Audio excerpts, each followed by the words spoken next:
People can be so rude. And when you've been through trauma, especially as a kid, rude people, they don't just annoy you, they throw you off. You freeze, you lash out, you replay the moment for the next 3 days, berating yourself for not handling it better. But there's a way to stay grounded and still speak up without making things worse. You don't have to fight, but you do need to stop abandoning yourself. And here's what rudeness can look like when you've got a history of trauma. All right, someone makes a snide comment at work. A family member, throws in a crappy remark about your weight or your choices. A friend jokes that you're too sensitive or too much. Other people might brush it off, but for you, it hits something, old. Because if you were punished for having needs, if you just had to suffer with those all by yourself as a child, if you learned that speaking up meant punishment or isolation, then rude behavior doesn't feel like nothing. It feels like a threat. And that reaction is a trauma reaction. It's not just about what was said, it's about what it represents and the pattern it echoes from your past. Being a YouTuber, I put out videos 4 or 5 times a week. People comment on them. And, to be honest, I've never received so much kindness and support and love in my life as what you write under the videos. And I also learned so much about people and what their experience has been. But every day, it's especially early in the morning, they come at night, a few people who are just there to tear me down. And it does hurt. And my husband, who does not have complex PTSD, he'll just say, why do you even care? Just delete them. And I'll take it so hard. If somebody will criticize my face, my voice, my opinion, even when they criticize me for something I didn't say, which is pretty common, actually, they'd be like, oh, you're just one of those blah, blah, blah, fill in the blanks of whatever they're projecting about me.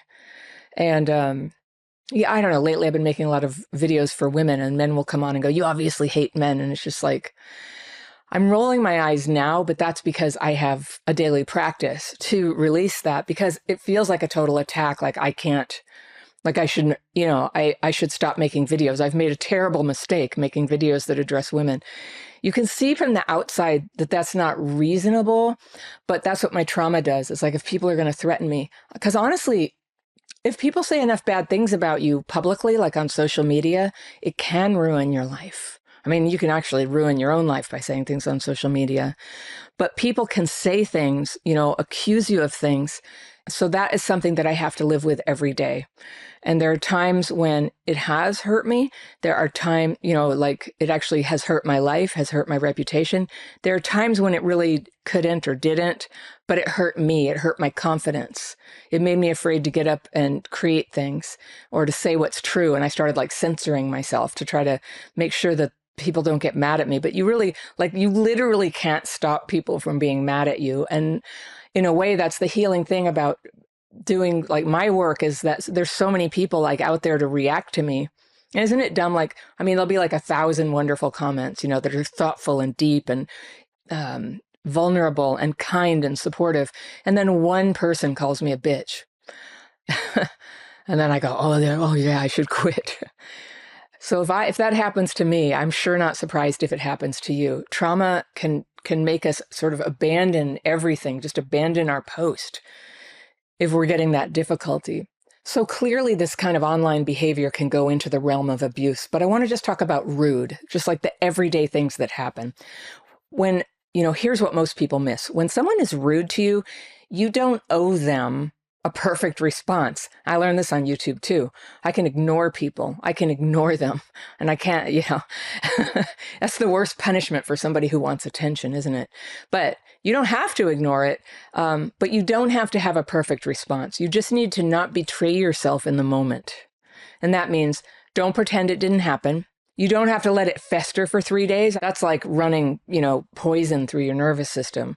It's like putting sugar in the gas tank. It's just going to really mess you up if you let that fester. You need a way to process that out. And then you don't want to let it cause you to blow up and make everything worse than it already was. If somebody calls me a bitch and then I just start lashing out, well, where are we now? This is not about being clever or self-righteous, though. This is about being clear with yourself and not damaging yourself with your response. You don't always need to come back to this, but when you can't walk away, or the comment was too pointed to ignore, you need something that lets you hold your ground and, stay in your integrity without getting dragged into a big scene. Because then what happens? Did you know that like when someone is with you and they make a scene, that's a form of emotional abuse? You don't want to have a scene. Emotions are hard enough and conflicts are hard enough. So when someone is like making a scene with you or being rude to you, probably if you have the kind of trauma wounds I have, you get dysregulated. Your whole nervous system starts losing its composure. Your focus is shot. Like if I have an argument with my husband, I really don't want to do that. Sometimes all marriages have to have arguments. But if it, even a very civil, productive argument for me is going to cause some dysregulation. And it's really a shame when it happens in the morning because I probably won't be able to get productive again until 1 o'clock.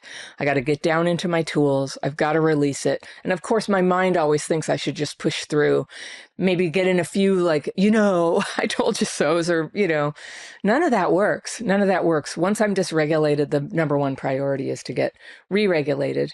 So if you're getting dysregulated when people are rude to you, that's what's costing you much more than the words they said. It's like what's going on with inside you could be 6 hours or 2 or 3 days before you get re-regulated and get your mental focus back. So if this happens to you, like a big stressful event hits you like a tsunami and it gets you flustered and emotionally overwhelmed, this is neurological dysregulation. And if you think that's going on, by the way, I can share with you the signs. Yeah, that sounds like dysregulation. It's a free download. You can have it. You can access it by clicking that link I've just put in the top row of the description section below this video. Check that out down there. You can decide when people are rude to you to just let it pass. Sometimes that's a very good thing to do because it stops you from getting into a conflict. But if you always let things pass, there's a resentment and a sort of self-suppression that can spring up, and those are not good either. So there's no cookie cutter response to this. But you can name the problem to yourself, but you don't have to give it energy by speaking to it or responding to it or trying to fix it. Just stay calm, and then you stay powerful. All right, here's something you can say. You can go, huh? Somebody says something really rude to you and you just go, huh? Pretty cool, huh? It's not a perfect answer, but it totally puts the focus back on them and puts them on the spot. So the huh, it can't be like, huh?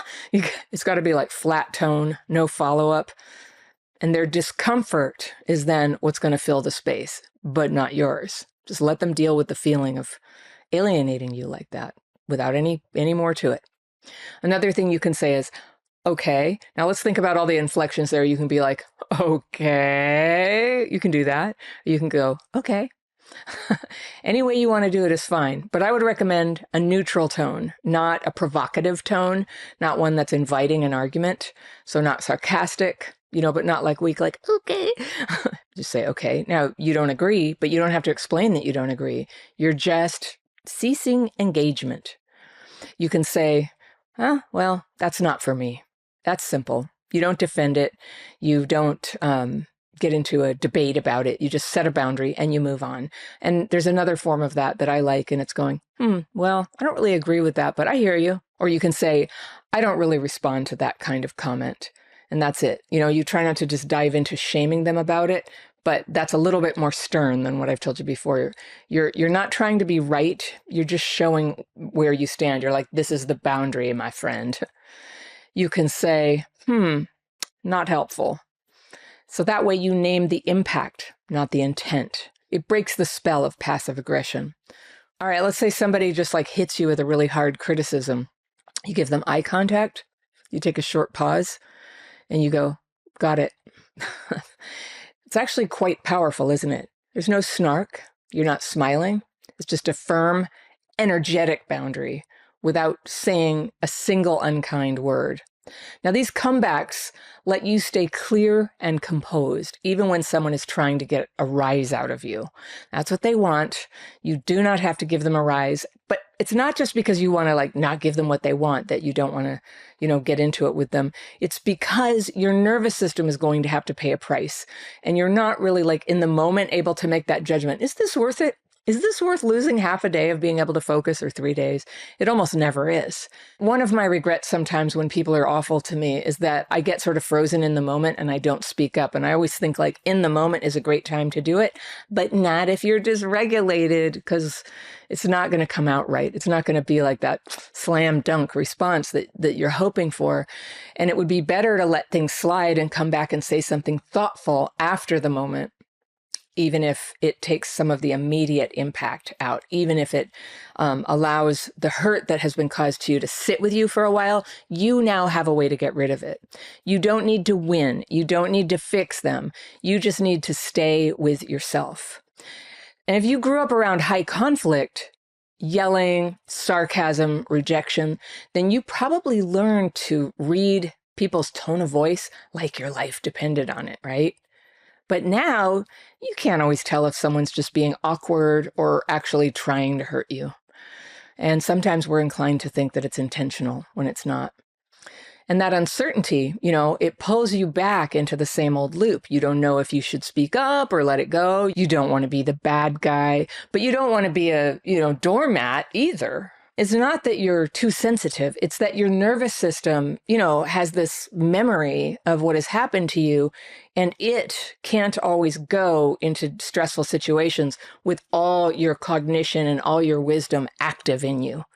Sometimes the worst in you can leak out in those moments. So now it's your job to build new reference points, to teach yourself over time that you can speak clearly and still be okay. That you can let something go without collapsing in shame, that you can walk away, not from the person, but from the pattern. You don't have to be unbothered like, some Zen master. You don't have to feel safe. I think that concept of safety is overrated. It imagines that you can control your environment and how everybody talks and what triggers you. A trigger is something that sets off dysregulation in you. And dysregulation is when your nervous system isn't working properly, it's sort of getting all discombobulated, and you then don't have your inner resources and your best wisdom and your careful sense of when to speak up and in what way for the best results. That's not with you when you're dysregulated, so it's a bad time. It's good instead to feel that when you get triggered like that, when you're in dysregulation, when you don't know what to do, you have tools and you know what to do. The single most effective method I've ever found to access the inner power to, find your resources, to be able to respond in a way that you choose, is the set of techniques that I call my daily practice. And this can help you shake off the harsh thoughts and feelings that so many of us with a history of trauma end up ruminating on. It's a free course. You will love it, and you can have it for free. But seriously, try this technique and see what happens, and see if it raises you up to a whole new level that commands respect from other people. It's this funny thing that happens, like when people pick on you, when they get in your space, when they insult you, when that's happening all the time, sometimes it's not even like a conscious strategy. Something changes in your energy when you're carrying less self-attack, less stress. Something changes in your energy, and they do not F with you. Have you ever noticed that? Try it on the sidewalk sometime, right? Try it on the sidewalk. Do you ever have those days you're walking down the sidewalk and everybody's bumping into you as if you're not there? And then other days they feel your presence. You are presence. So when you have that presence, it's almost like an invisible shield. The daily practice helped me develop that. And so now people are a lot more reluctant to take a dig at me, definitely in person. Online, I think people can imagine, they think online we imagine ourselves to be quite powerful, I think. But in person, people are very reluctant to take a dig at me because they feel that sort of force field around me, and they don't even know why. So I'm going to put the link to my daily practice course down in the second row of the description section below this video. You'll be able to find it there. You can be someone who notices the dig that they take, who feels that sting, and who still chooses how you want to respond. That's what real strength looks like.